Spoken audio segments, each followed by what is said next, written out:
Adani green એનર્જીનો ખાવડાનો આ plant અત્યારે ખૂબ જ ચર્ચામાં છે, કારણ કે મારી પાછળ આપ જોઈ શકો છો એ બેટરી એનર્જી સ્ટોરેજ સિસ્ટમ અહીંયા શરૂ થઈ ગઈ છે. એટલે કે 3.37 ગીગાવોટનો પાવર છે એ આ કન્ટેનરની અંદર, આપ જે વ્હાઇટ કન્ટેનર જોઈ રહ્યા છો એની અંદર સ્ટોરેજ થાય છે.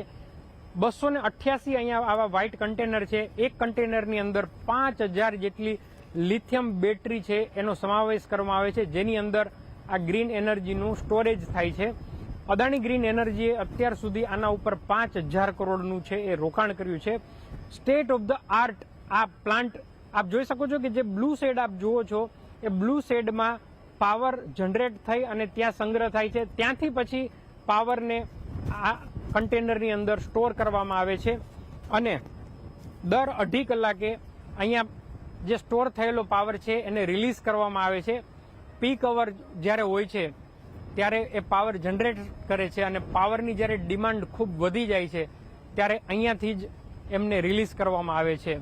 અહીંયાથી થોડા કિલોમીટર દૂર રિલાયન્સ ઇન્ડસ્ટ્રી પણ સૌથી મોટો ગ્રીન રિન્યુએબલ એનર્જીનો પ્રોજેક્ટ લઈ આવવા માટે જઈ રહ્યું છે.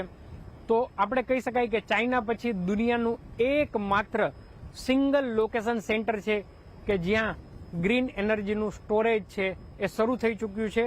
અદાણીની ઈચ્છા છે કે આને વધારીને 13 ગીગાવોટ સુધી લઈ જવામાં આવે અને સાથે સાથે અન્ય મોટા પ્લેયર છે એ પણ પોતાનો બેટરી સ્ટોરેજ પ્લાન્ટ છે એ અહીંયા લગાડશે અને એનાથી બહુ મોટા પ્રમાણમાં છે એ હરિત ઉર્જાની બચત થશે.